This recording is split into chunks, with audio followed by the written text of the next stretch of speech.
Alright, so we're doing a German roach job. Here are all the basics things that you're going to need to get the job done. First, we got Spectre. This is going to be your insecticide to actually kill them and hold the residual. This is a non-repellent product.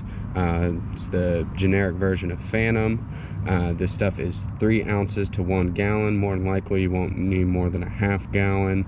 That's usually what I start off with, so 1.5 ounces per gallon, or for a half gallon. And then you got Teco Pro. This is going to be a growth regulator to stop the reproduction cycle. This is 1 ounce per gallon, but like I said, usually start off with a half gallon. You shouldn't need much more than that, so ½ ounce for a half gallon. Then we have our Avert Dry Flowable cockroach dust bait.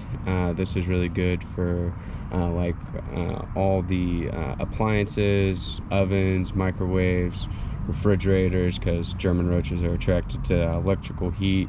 You don't really want to be spraying in electrical stuff. Also good to pump behind like the light switches and plug plates and whatnot.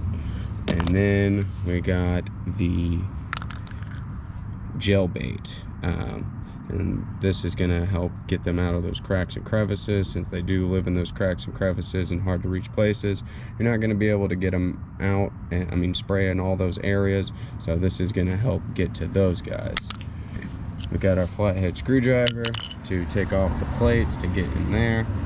And then we also have glue boards to kind of help get an immediate knockdown on the population. And if we have to do a follow-up, this will help us also see where the high activity areas are. Now we're going to go inside and get started. Okay, so before you actually get your treatment started, you want to do an inspection. You really want to check behind the refrigerators, behind the oven, dishwashers, microwaves, anything that's an electrical appliance, because they're going to be attracted to that electrical heat. So those are going to be your key areas that you're going to be looking for. Another thing that you want to look for is droppings. So you see those like little dots around here, around this plug. That is going to be roach droppings. That's why we're going to take this plate off and all these other plates to get behind there, because this is going to be a really good harborage point for roaches. So we're going to start off by just kind of taking off the plates, kind of prepping for the job. I've already pulled out the refrigerator and the oven. Those are going to be really important to get behind.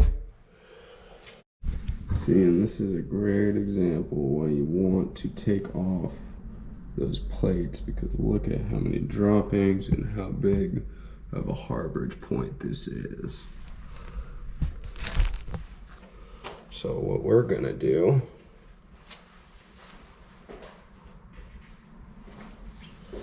I'm gonna take some of the Avert, just 2 little puffs. 2 little puffs will be plenty. And then you take the plate,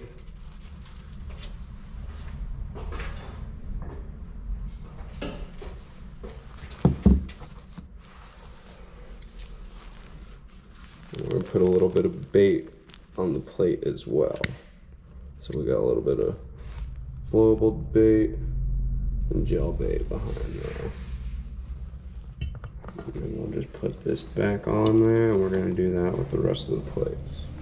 Now that we have taken off the plates, what we're going to do is we are going to spray with the Spectre and the Teco, and ideally we would like all the stuff out of the cabinets, you know, like this, so we can spray in here really good. Now obviously if they have dishes and stuff in there, you know, don't spray in there, but we're going to try to hit as many areas that we can. That way we can get a residual and this growth regulator out in as many places as possible.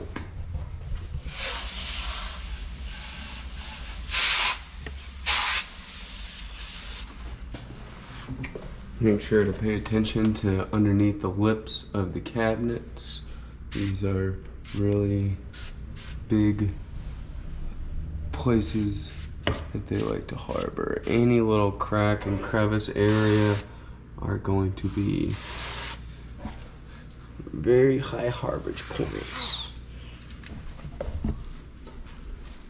And around that dishwasher.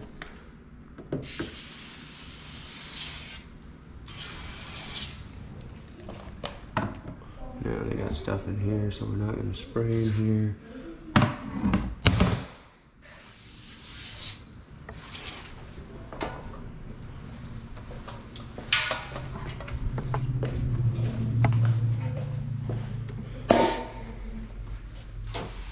Whenever you're doing it, you're gonna hit up these corners underneath here as well.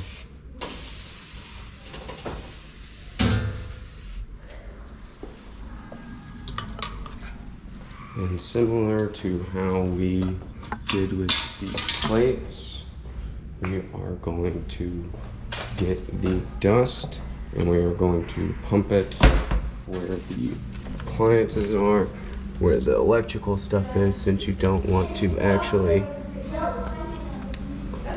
spray in there.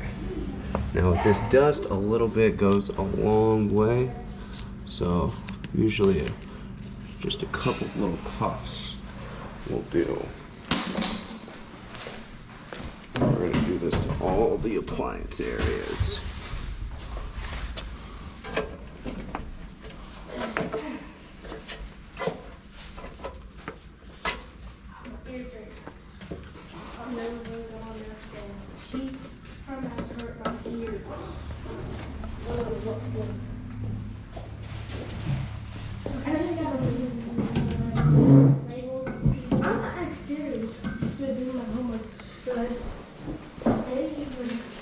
Trying to get in these little cracks and crevices behind the dishwasher.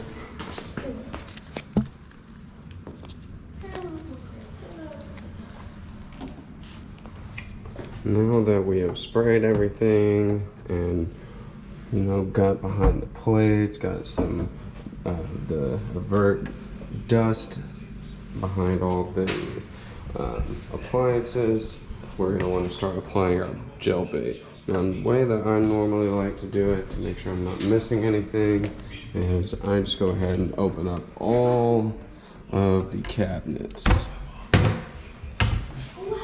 Start like this, and then I will just kind of close them as I go. That way I know what I have baited and not baited. So I'll go ahead and start off like this.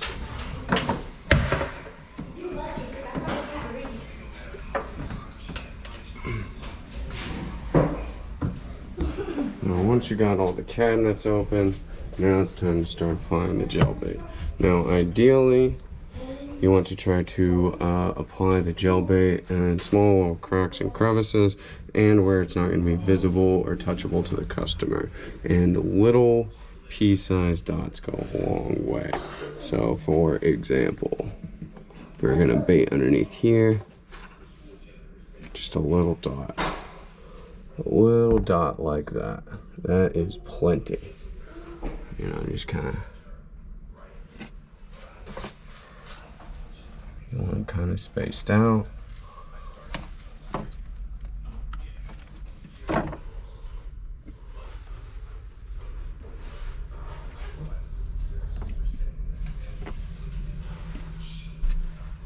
And we're just going to kind of do that throughout here.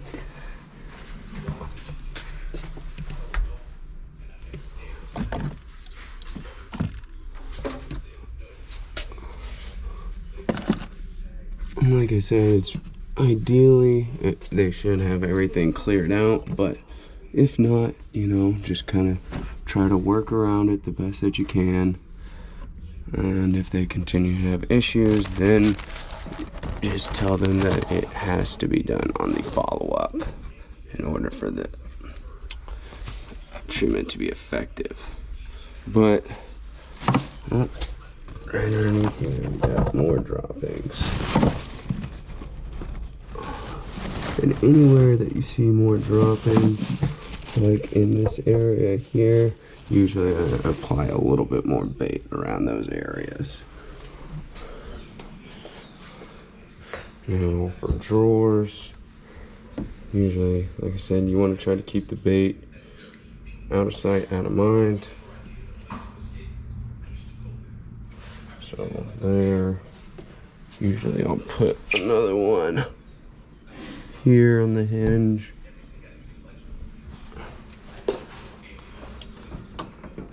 And then once you got it baited, close it. So now you're done with that cabinet. And we'll do it on the next one.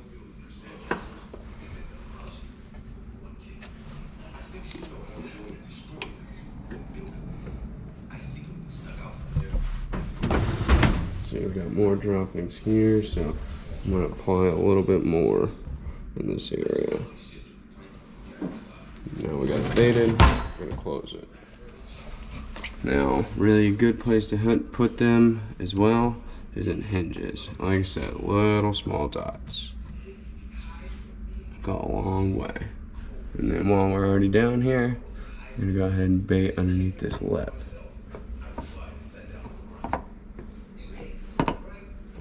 Because we're not able to spray everywhere, and they are in all these little cracks and crevices, and they will actually come out to eat the bait.